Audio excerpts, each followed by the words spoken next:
ఎక్కడున్నారు? సార్ నమస్తే. ఏమైంది సార్? ఏంటంటే ఏంటి? అదే సార్, సడన్ గా ఫ్యాక్టరీకి మీరు. ఏ ఫ్యాక్టరీకి నేను ఎప్పుడైనా వస్తాను, ఏ రాకూడదా? అలా కాదు సార్, వారానికి ఒకసారి కదా వస్తారు, మిగిలిన రోజులు ఆఫీస్లోనే ఉంటారు. ఇప్పుడు మాటి మాటికి ఎందుకు నన్ను నిన్ను అడుగుతున్నారు? ఏదైనా తప్పు చేస్తున్నారా ఏంటి మీరు? అలాంటిదేం లేదు సార్. మరి ఊరికే అడిగాను సార్. సరే వెళ్ళి పని చూసుకుని పోండి. సార్ టీ ఏదైనా తీసుకుంటారా? నాకు ఏమి వద్దు, కానీ మీరు వెళ్ళి పని చూసుకోండమ్మా.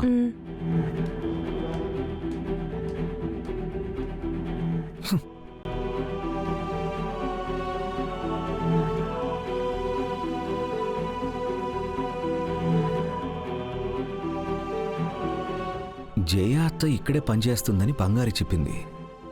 ఎక్కడున్నారు? ఎవరై ఉంటారబ్బా?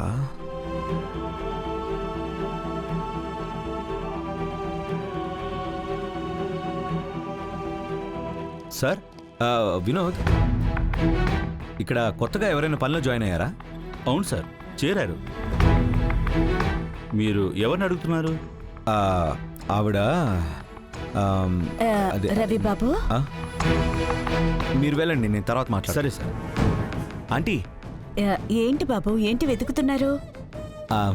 ఆంటీ, అది నేను చెప్పండి బాబు. మా జయ అత్త పనిచేస్తున్నట్టు బంగారి చెప్పింది, అదే ఒకసారి చూద్దామని వచ్చాను.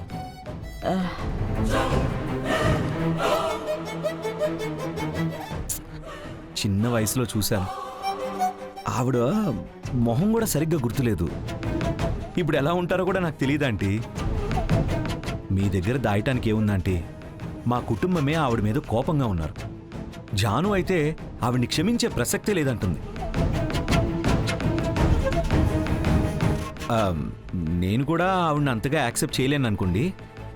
ఎంతైనా దూరం నుంచి ఆవిడ్ని చూసిపోదామని వచ్చానంటీ. అయ్యయ్యో, వీళ్ళిద్దరూ మాట్లాడుకోవడం ఎవరన్నా చూసారంటే పెద్ద ఇబ్బంది అయిపోతుంది. మీకు కూడా ఆవిడ మీద కోపం ఉందా బాబు? అది నేను రవి సార్, మీరేంటి ఇక్కడ? ఏ నేను ఫ్యాక్టరీకి రాకూడదా? అందరూ వచ్చి ఏంటి సార్, ఎందుకు సార్ అంటున్నారు? ఏ నేను ఆఫీస్లో మాత్రమే ఉండాలా? అంటే రవి సార్ ఎక్కువగా అక్కడే ఉంటారు కదా, మీకేమన్నా ప్రాబ్లమా? బంగారి, రవి బాబు ఆయన జయ అత్తను వెతుక్కుంటూ వచ్చారు. ఆవిడెక్కడున్నారని అడుగుతున్నారు.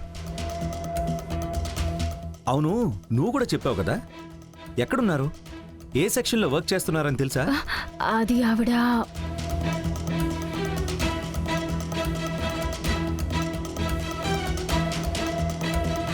ఏంటి ఇద్దరు ఒకరినొకరు చూసుకుంటున్నారు?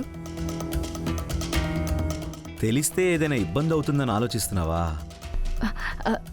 లేదు, అది బంగారి, నేను జానుతో ఏం చెప్పను. ఎక్కడ వర్క్ చేస్తున్నారని చెప్పు బంగారి. జానును కాదని నేను ఆవిడతో మాట్లాడను. ధైర్యంగా చెప్పు. నేను ఊరికే దూరం నుంచి చూసి వెళ్ళిపోతాను, అంతే. అది ఆవిడ ఇక్కడ వర్క్ చేయడం లేదే. ఇక్కడే పనిచేస్తున్నారని చెప్పావుగా? లేదు, వేరే బ్రాంచ్ లో ఉన్నారు. కైలాసగిరి బ్రాంచ్ ఉంది కదా, అక్కడ ఉన్నారు. సరే, ఎక్కడికి వెళ్తారులే. ఎప్పుడో ఒక రోజు నా కంట్లో పడైతే తీరాలి కదా, అప్పుడు చూసుకుంటాను. ఆంటీ, మీకు వర్క్ అంతా కన్వీనియంట్గా ఉంది కదా? ఉంది బాబు. సరే ఆంటీ, నాకు కొంచెం పనుంది, నేను బయలుదేరతా. బాయ్. చూసావా బంగారి, అందరూ నా మీద కోపంగా ఉన్నారు. నా మేనల్లుడికి నా మీద కొంచెమైనా ప్రేమ ఉంది. ఎంతైనా నేను ఎత్తుకొని పెంచాను కదా. అమ్మా, నువ్వు ఆయన్ని అలా చూడకు. ఆయన ఎప్పుడు ఎలా నడుచుకుంటారో అస్సలు కనిపెట్టలేము. ఎందుకైనా మంచిది నువ్వు జాగ్రత్తగా ఉండు. ఇప్పటికీ నువ్వు జాన్సమ్మ కూతురు అని ఎవ్వరికీ తెలియకూడదు. నువ్వు తొందరపడి ప్రేమతో ఆయన దగ్గర అస్సలు మాట్లాడుకు, ఏంటి? సరే, నువ్వు చూసుకో, నేను వస్తాను.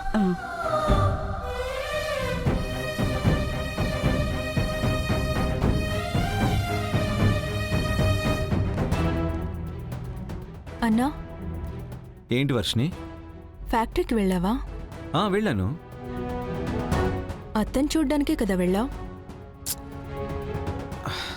అన్నా, నువ్వు ఆవిడ్ని చూసావని తెలిస్తేనే ఝాన్సీ అమ్మకు కోపం వస్తుంది. నువ్వెందుకు ఆవిడ్ని వెతుక్కుంటూ వెళ్ళావు? అది పులొస్తుంది అని చెప్తారు కదా, అలాగే అత్తొచ్చింది అని ఓవర్గా బిల్డప్ ఇస్తూనే ఉన్నారు. అందుకే అత్త ఎక్కడున్నారు, ఎలా ఉంటారు అని చూడ్డానికి వెళ్ళాను. ఏ అన్నా, నీకు ఆవిడ మీద కోపమే లేదా? ఎవరు చెప్పారు? వెతుక్కుంటూ వెళ్తే కోపం లేదనుకుంటున్నావా? ఆవిడ మీద ఎంత కోపంగా ఉన్నానో నాకు మాత్రమే తెలుసు. ఈ ఇంట్లో ఎవరు ఆవిడ్ని క్షమించి రమ్మన్నా నేను మాత్రం క్షమించలేను. వర్షిని, ఆవిడ మీద ద్వేషంతో ఆవిడ మొహమే మర్చిపోయాను. ఆవిడ మీద నాకెందుకు సాఫ్ట్ కార్నర్ ఉంటుంది?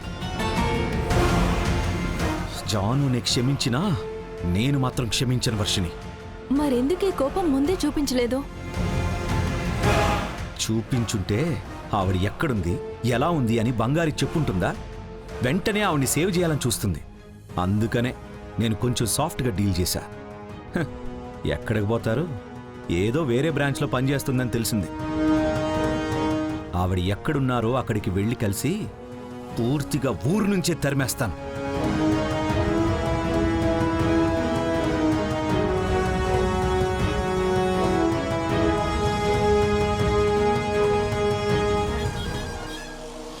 ఇవాళ పని అయిపోయాక మనిద్దరం తొందరగా వెళ్ళి ఆవిడ్ని ఖచ్చితంగా చూద్దాం. ఇలాగే అక్క డైలీ అనుకుంటున్నాం, ఎప్పుడు పోతామో అర్థం కావట్లేదు.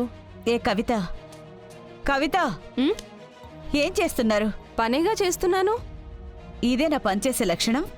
ఫోన్ చూస్తూనే ఉన్నారు. తీసుకునే జీతానికి సరిగ్గా పని చేయాలని తెలీదా? ఏంటక్కా, ఒక్క నిమిషం ఫోన్ చూస్తే ఏమవుతుంది? నిన్నేగా పనిలో చేరింది. ఏదో మీ అమ్మ వాళ్ళ కంపెనీ నష్టపోతుందన్నట్టు పెద్ద సీన్ చేస్తున్నారు. నువ్వు చెప్పినా చెప్పకపోయినా ఇది మా అమ్మ కంపెనీనే.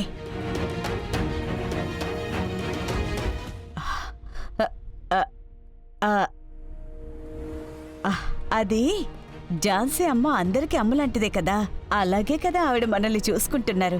అందుకే అలా అన్నాను. సరే, మీరందరూ పని చూసుకోండి. డ్యూటీ అయిపోయాక ఫ్రీ టైంలో ఫోన్ చూసుకోండి.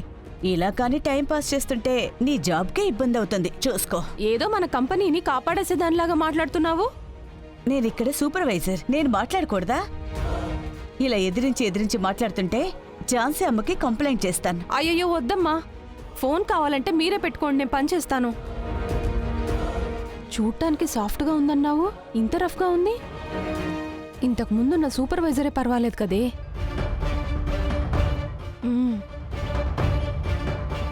ఏంటి జయరాణి, సౌండ్ చాలా ఎక్కువగా వస్తుంది.